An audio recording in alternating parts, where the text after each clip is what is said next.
Hey everybody, Ace Channel Liam here. We just had some brand new news and it was kind of underwhelming because it was literally a 30-second trailer. Like, I waited for a good hour and a bit, getting ready for the news at 2 o'clock, getting all prepared, getting ready to make a video about it, and it turned out it was literally a 30-second trailer kind of showcasing a new Pokemon. But it's still a new Pokemon, so we're going to have a look at it, and I figured since, like, I didn't talk about the other reveal recently because I think we watched it during a live stream, but I didn't upload it to here, that I'd also talk about my thoughts on the other two Pokemon. I'm not going to keep it for too long. I'm not going to drag this out to a 10-minute video or whatever because it really doesn't warrant it. I'm just going to have a quick chat with you about my thoughts on the new Pokemon. So let's go with the first one that was revealed, which is Sirfetch'd, which is the evolved form of Farfetch'd, apparently. So it's the wild duck Pokemon. It looks lovely. It's 2 feet 7 inches tall, but that's obviously the leek lance, I guess it is. Is that a leek, or does that count as, like... Is it still a leek? I don't know my vegetables. Obviously, look at the state of me. Of course I don't know vegetables. But is it a leek? Or is it a spring onion? I don't know. I don't care. But it's a pure fighting type, which is interesting because it doesn't really look like a fighting type, does it? Especially not a pure one. I guess you couldn't really make it fighting flying because we have Hawlucha for that. But bit weird. Got its big lance, or I guess it's meant to be a sword, but it's cylindrical, so I'd probably say it's a lance, or maybe a rapier or something, I don't know. And obviously it's got a lovely shield as well, sword and shield, ooh! And it's got the ability Steadfast, which means that if it gets hit by a move that makes it flinch, its speed increases.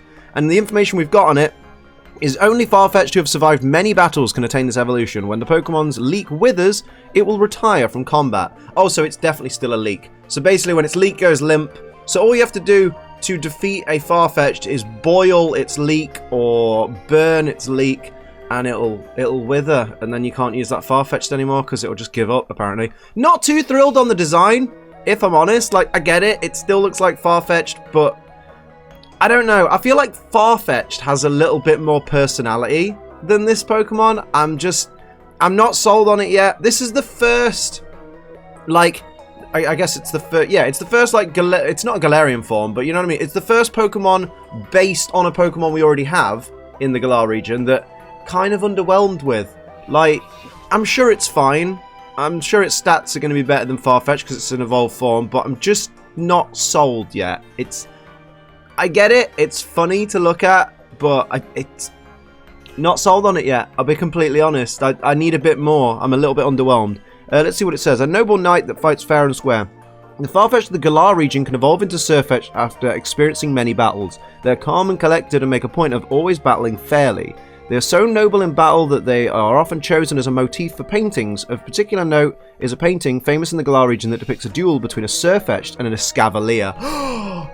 Escavalier's confirmed, boys! I didn't know if Escavalier was confirmed, but we're getting Escavalier, and that means we're getting Shelmet, and that means we're getting Carablast, and it means we're getting a Selgor. Absolutely. Oh my god. Okay, that's the best thing to come out of this, is that Escavalier's confirmed.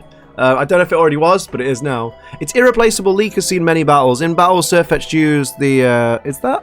Yeah. There's a sharp stalk of its leek as a lance. Oh, there is a lance. There you go. And the thick leaves as a shield. It maintains the leek over the span of many years, and the treasures it more than anything. When its leek finally withers, Sirfetch'd will leave the battlefield and retire from battling entirely. So there you go. That's Sirfetch'd. It looks fine. I'm just not sold yet. I think it might grow on me. And I want to see its stats. I want to see how it battles. And then maybe I'll make more of an opinion on it. But at the moment, it's not going on my team. At the moment, I'm more likely to use an Escavalier. I'm so happy. Like, if Cerebi, I apologize if Escavalier was confirmed. But wait, let's have a look if it was. Let's have a gander real quick.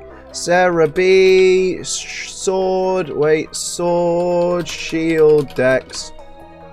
Pokemon Sword and Shield, Galar, Pokédex. Let's have a gander. God, I'm like that wolf boy now, aren't I? Using Cerebi to make my videos. Let's search for Escavalier. Escavalier. Oh, no, it is. It is on the list. It is definitely confirmed for the Galar Pokédex already. We must have already seen it in a trailer or something, but that's amazing! Wonderful. Escavalier's in the game. Right, let's have a look at the other two Pokemon that were revealed as well. Oh, I've already got Sirfetch'd open another window. That's cute. What are you doing? Sorry, dogs, mate. Never work with dogs. So we got Polteageist, who's the black tea Pokemon, who is a ghost type. I love this thing. I love its design. I think it's great. It's got weak armor. It's 0.9 pounds, which is adorable, and only 8 inches tall. But, you know, your dad would know about that. Whey! Weak armor, so if it takes a hit, its defense, and I think just its defense, isn't it? Its physical defense goes down if it takes a contact hit, and then its speed increases, I think, is weak armor. If I remember rightly. Look how cute it is! Black tea with a distinctive aroma and flavour. Polteageist's body is made from black tea and said to have a very distinct aroma and flavour. You'll only allow a trainer to trust to sample its tea, however drinking too much can lead to indigestion and an upset stomach, so be careful. Yeah, so be careful drinking this ghost's tea, because it's basically like it's excrement. Pests for hotels and restaurants. Many poltergeists make their homes inside hotels and restaurants, disguising themselves and hiding around the tableware. They can pour their power into leftover tea and create more of their kind. Oh, so they're a bit like gremlins. They can literally pour themselves into tea and make new versions of themselves. That's kind of cool. That's pretty boss. I really like its design. I think for a ghost type, this works perfectly, and it means we get our wonderful, lovely British teapot Pokemon. So I'm absolutely down with Polteageist.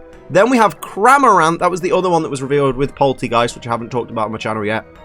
The Gulp Pokemon, named after your mum. Beautiful, beautiful. It's flying and water, which someone pointed out is different to all the other water flying Pokemon like Gyarados and Swanna and Duckler and Wingull and Pelipper, because its primary type is flying. Not that it makes any lick of a difference, but that's just interesting to know. I guess the difference it means is that if it uses Metronome and it uses Revelation Dance, it'll be a flying type Revelation Dance rather than water. That's all it'd be. That's only if it used Metronome and only if it used Revelation Dance because of the Metronome. If those two moves are even both in the game. And what we have from it, it's 2'7". Everything's 2'7". What's that about? And its ability is Gulp Missile, which we'll talk about right now in a moment. That's beautiful. A voracious eater, Cramorant is insatiable. When it comes to food, it will try and swallow anything it can fit in its mouth. Sometimes it will swallow things that aren't its intended prey, spitting them out in a hurry once it realizes its mistake. Cramorant can be forgetful, but will never forget a trainer it grows to trust. However, it seems that even trainers will face fierce attacks from Cramorant if they try to steal its food. Interesting. Its ability is Gulp Missile. A new ability introduced in these titles and can be triggered during the battles after Cramorant uses Surf or Dive. It will return with a catch in its mouth. If it takes damage while in this state, Cramorant will retaliate, spitting out the catch at the attacker. And I want to know, this fish that it spits out, I want to know if that's going to be an actual Pokemon in Sword and Shield. That's what I want to know. Is that going to be revealed? Because they don't just have regular fish in the Pokemon games, do they? They don't just have regular birds and things like that. This has got to be a Pokemon, much in the way that Remoraid used to attach itself to Mantike to make Mantine, and, you know, the way Shelder is part of Slowbro, even though it's completely different looking to Shelder. I feel like this fish needs to be revealed as something, but we don't know what yet. But I do really like Cramorant. I love the look of Cramorant. I love the look of Polteageist. Not so sold on Sirfetch'd. I think I'm going to have a Cramorant in my team. I might have a Polteageist in my team at some point, but maybe not immediately. But I'll definitely give it a go. But that's what I think of these lovely new Galar Pokemon. I'm excited for Sword and Shield still. Oh, I should point out, Sirfetch'd is a Sword exclusive. So if you do really, really like Sirfetch'd, which I've seen a lot of people do quite like Sirfetch'd, then you're going to have to get Pokemon Sword, because it's a version exclusive. But I love these. Let me know what you think of these three Pokemon down in the comments below, and hit like if you enjoyed this little bit of analysis. I'll see you very, very soon, but until next time, I'm Ace Trainer Liam. Keep on training.